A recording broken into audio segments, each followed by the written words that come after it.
Hey there, YouTube friends and subscribers.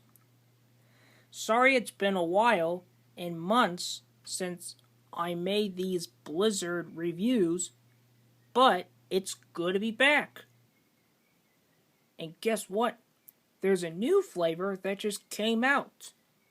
It's called Reese's Take 5 Blizzard, made out of Reese's peanut butter cups with some crunchy peanuts and pretzels with vanilla soft serve.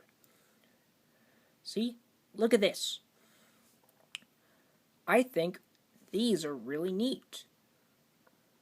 Anyways, let's give this a try.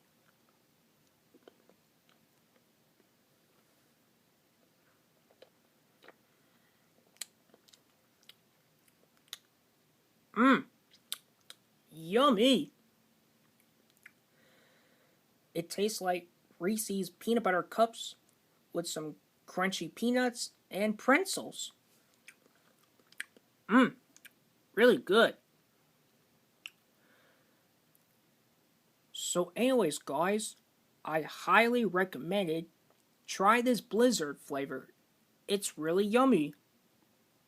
So anyways, guys, I'll see you later in the next video.